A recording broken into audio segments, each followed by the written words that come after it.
that in the outset is very simple. You have an offer and it is accepted in such a manner that the answer reaches the other party before the period expires. There is a few things here which we need to clarify a little bit, I think, before moving on here. And that is, as you may have noticed, I am emphasizing the word that it reaches the other party here. It means it doesn't have to come to his notice. We're dealing with two different concepts.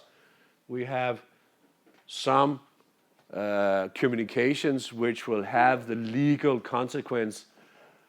They only have to reach the other party, whereas others have to come to notice. You may say that the promises only comes to life, only becomes binding once they have come to notice, whereas the other kinds of information, or rather it's not information, you might call it orders actually, will take effect already from the moment where they reach the other party. So the contract is closed now, even though the offerer here, now having received the answer, even though it hasn't come to his notice, maybe it never comes to his notice. Maybe the answer drops through his mailbox, thus haven't been received, and his dog eats it. Or there's a fire in the house and it burns out or whatever. But the requirement here is that once it has reached him, the contract is closed. So of course, if the dog eats it, he'll never know about it. That's a problem, but then at the end of the day, he may have to, again, pay compensation to the other party for not having done what he should, misconduct in relation to the contract. I can illustrate this in a slightly different way, the difference between the order or the promise and the order, because if, as I said before, the offer only becomes binding on the offerer at this point in time when it comes to the notice of the offeree. It means that the offerer, he can pull back, he can reject, or he can not reject, that's not the right word. He can revoke, it's called, yes. He can revoke the offer if he can do so before it comes to the notice of the offeree. So if, having sent the offer here, if the next morning he has a revelation during night, he regrets having made the offer, he thinks now that the price goes up and he can sell it for a better price to somebody else, or whatever happens. Regardless of the reason why, he may have regretted making the offer, and then the next morning he gets a message through here. The offerer may revocate. He may revocate. He revokes the offer. And here the revocation, that is an order. That is an order. So the order takes effect from when it reaches the other party. In other words, whereas this comes to notice, this is what sometimes we call, for ease of remembrance, this is a mailbox. So this is a mailbox moment, and it means that the legal effect takes place once, in this case, the revocation reaches the other party. The same thing over here. This is also a mailbox moment. It's a bit wider, this mailbox.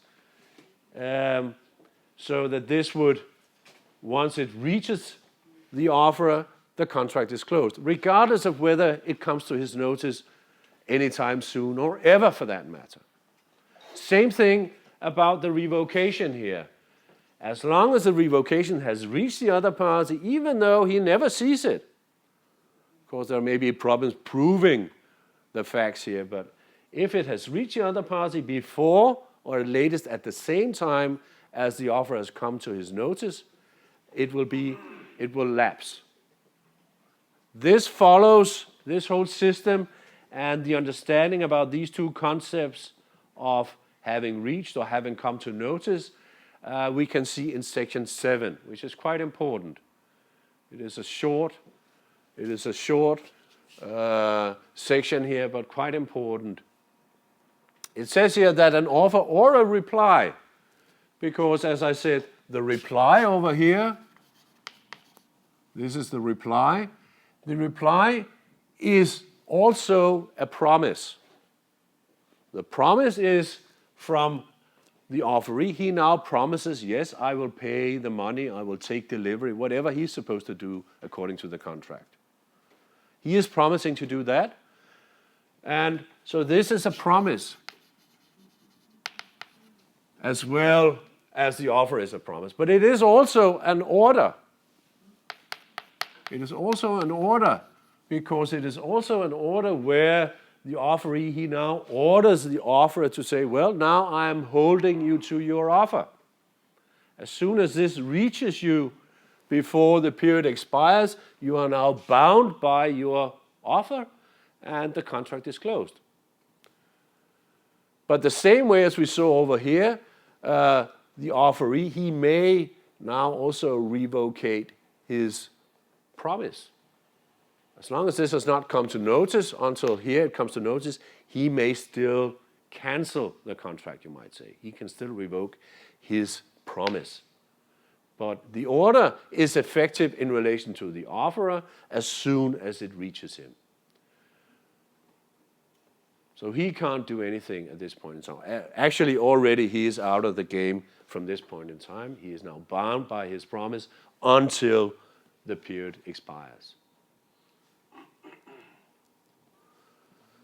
So the system here, as you can see in section 7 here, is that an offer or reply that is revoked shall lapse, meaning that it will be withdrawn, if the revocation reaches, this is the key word, it reaches, it drops through the mailbox, it enters the mail server, whatever, the other party before or at the same time as the offer or the reply, or rather the promise held in the offer versus or the promise held in the reply, comes to his notice.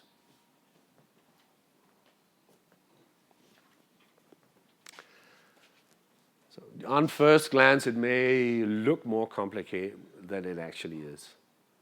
So he can still revoke this.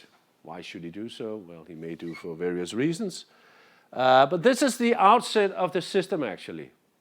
So we have an offer which is binding on the offeree when it comes to the attention, when it comes to the notice of the offeree.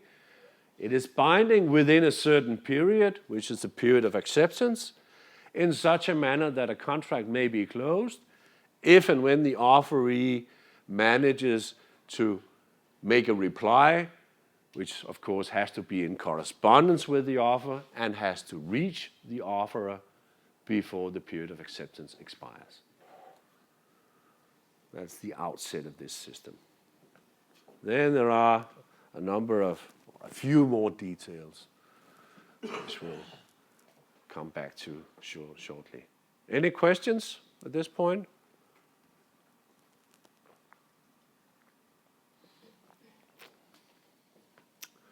You grasp, and please appreciate the notion about the mailbox moment and the, you might call the brain box moment over here.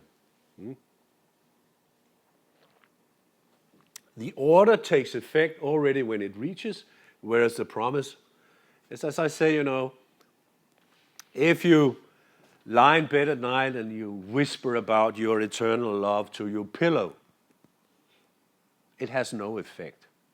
But if you whisper to the actual woman, you love her and love her forever and all these things, it'll have effects. She will stop loving you. No. Whereas, of course, the order has to be able to take effect once it reaches the other party. Otherwise, he could just avoid it over here. The same thing here. If the offerer, he could avoid, entering into the contract, just avoiding to open his mail, then actually the offer had never really been binding. it would have never really been binding. If it had been that easy to avoid by simply not opening his mail, then until the period has expired, then of course there was no real substance in the promise anyway. So this is a natural consequence and effect of the binding effect of the promise.